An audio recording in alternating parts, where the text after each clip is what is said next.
Well, welcome back. Again, this is Russ Matthews with Real Dialogue. We're going to be looking at pulling back the curtain on dystopia and looking at the connection between dystopian films and Revelation. So what I thought we'd do first, before we kind of get into the talks themselves, is really look at kind of laying the groundwork of what to expect from this talk. So what will I be covering? So the things that I'll be covering in this will be the similarities of Revelation and dystopian films, looking at kind of the separation of these two worlds, and what can we gain also from these similarities and differences. But probably is worthwhile me saying what I won't be talking about, especially for those of you who may be familiar with different talks on the book of Revelation. I won't be going into millennialism. I won't be putting up descriptions of the different images that there are in the book of Revelation and how they compare to our future. And this isn't necessarily going to be me working through the book of Revelation itself. It's really going to be more of a general, broad brush strokes on both topics. So please kind of give me some license when I look at both of these topics and tend to take some generalizations to both.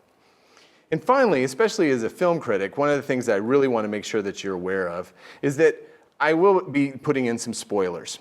There may be some different discussion points that really kind of go to the themes and even the conclusions of specific films. And so I just want to make sure you're aware of that from the beginning.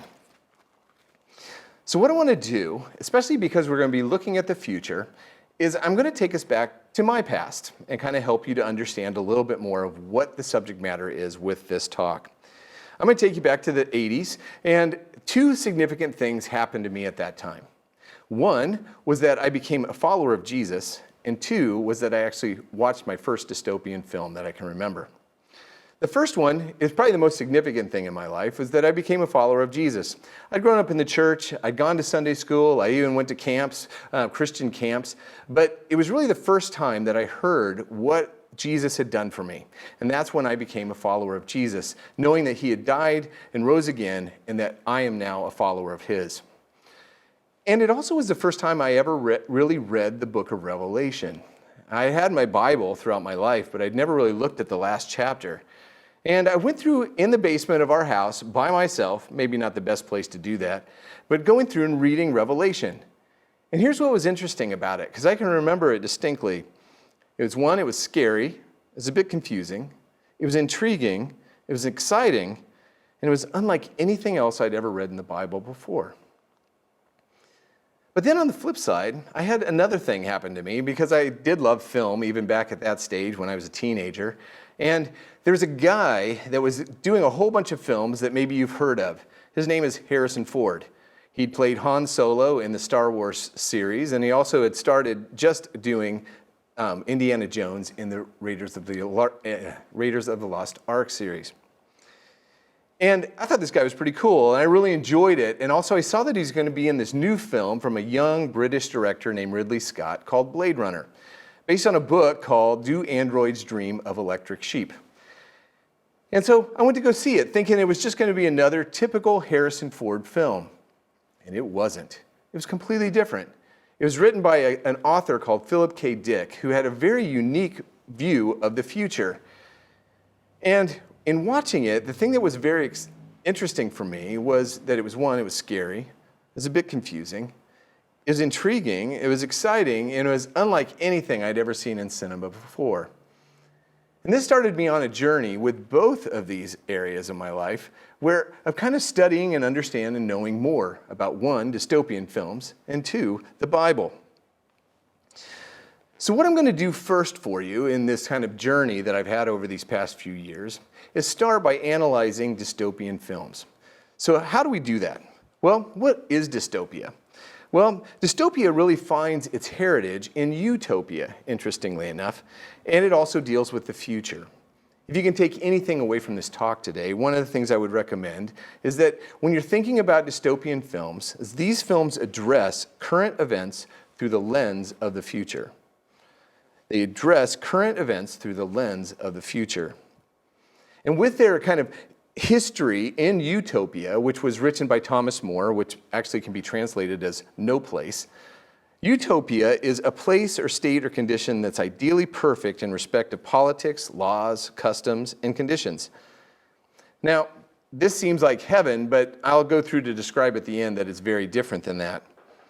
But most people really don't sit in a utopian state or the perfect state. And so most of us kind of identify and connect with dystopia. What is dystopia? Well, dystopia is a futuristic, imagined universe in which oppressive societal control and the illusion of a perfect society are maintained through corporate, bureaucratic, technological, or moral control. Dystopias, through an exaggerated worst-case scenario, make a criticism about current trends, societal norms, and political systems. Now, some would say that you could take this all the way back to the beginning of human history in so many different ways, and all the different stories that have been told. Even the book of Jonah or the story of Noah in the Bible could be considered dystopian. But modern-day dystopia actually is very different, and it really finds its history just not too far back with, say, Jonathan Swift's Gulliver's Travels, H.G. Wells' The Time Machine, or War of the Worlds, George Orwell's 1984, or Animal Farm, or, as I said before, Philip K. Dick, which most of his books have been made into films, such as Blade Runner, Minority Report, and Total Recall. Utopia is paradise, while dystopia is paradise lost. And so that's where we kind of base it on, as far as dystopia is definitely more of a fear factor involved with it all. A quote from Michael Morgan said this, that dystopia often depicts a quasi-religious kingdom that demands loyalty before the God of the state. They're cautionary tales that really deal with modern anxieties that look into the future. Now, what does that even look like? What does a dystopian film even look like? Well, most of us will be able to go through and pick it out quite quickly. But I found a fascinating article in Vanity Fair that was kind of satirical in a way, but went through and described what we get when we look at dystopian films. One is that the government is evil, humans are not on top anymore, they really unflattering clothing, the food is usually horrible, love is bad, baby making is bad, but interestingly enough, most of the time, children are the future. Education is out, though, and individuality is the enemy. The family unit is dead. And almost everything is a sterile environment, but yet seems to be filthy on top of it all. And almost all of the clothing seems to be in shades of beige, gray, or black. Now, this is all kind of done tongue-in-cheek in this article, but the one thing I found interesting about it is that they brought out two key components that you find in most dystopian films. One is that almost all of these films deal with fear. Fear is one of the driving forces behind dystopian literature. And finally, that there's usually always someone who comes out on top, a hero, as it were, an individual or somebody in the community that goes through and really tries to make things right or put humanity back on top. Well, that's what dystopian films might look like. But what are some of the dominating themes that we see in most dystopian films? Well, one is it has to deal with corporate control. This is a large corporation controls society through products, advertising, and media. These would be films like Avatar, Minority Report, and Running Man, where propaganda is used to control the citizens of society and information and independent thought and freedom are restricted. This is also usually brought on with another theme that would be bureaucratic control. That would be societies controlled by mindless bureaucracy through a tangle of red tape, relentless regulations, and independent government officials. It's really the films like The Hunger Games, 12 Monkeys, or Brazil. It's where the concept came from 1984 of where Big Brother is watching you. The third, and probably one of the most familiar to many of us nowadays, would be the technological control. It's where society is controlled by technology through computers, robots, their phones, scientific means. You see this in The Matrix, Terminator, iRobot, where citizens are, in essence, dehumanized in so many different ways, and the natural world is banished and distrusted. And then interwoven is the fourth theme that tends to come along in almost all of these films, and that'd be a philosophical or religious underpinnings, where society is controlled by philosophical or religious ideology, often enforced through a dictatorship or theocratic government, say like The Giver or Handmaid's Tale. A figurehead concept is worshipped by the citizens of the society. See, all of these actually can be a part of every single film, but usually you have one of these themes. But as I said before, even from the Vanity Fair article, is that almost a common thread that goes throughout them all is fear. As I said before, if you think about what dystopia does, is it looks at current events and puts it through the lens of the future. And so it could be nuclear war. It could be, as we've just kind of traveled through, the whole cli-fi or climate change films. I wouldn't be surprised if we start to see some films in relationship to pandemics and other virus-related films too coming up. So again, current fears that are kind of put through the lens of the future. Lee Quinby wrote an article called The Days Are Numbered, said this, is whether from asteroids, viruses, or technologies, these films leave you believing that the end of the world means living in a shadow of fear. But it's usually balanced, interestingly enough, with the need for a hero.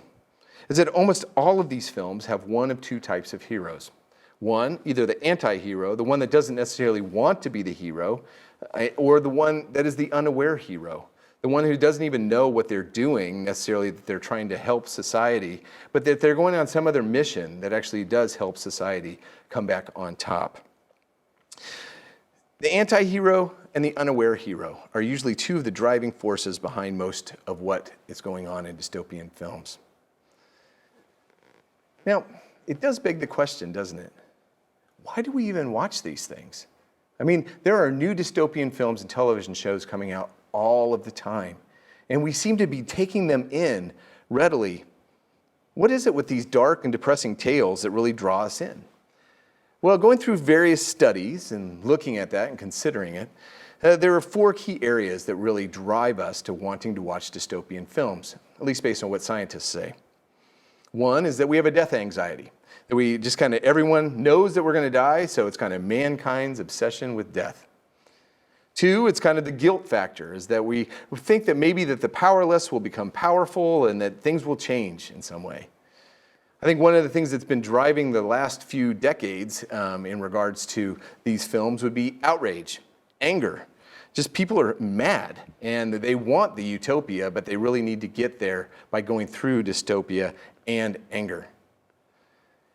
But interestingly enough, almost all the studies also said something unique, is that actually dystopian films are secretly optimistic. That humans can survive anything, and that we just need that one thing or that one person to get us to utopia.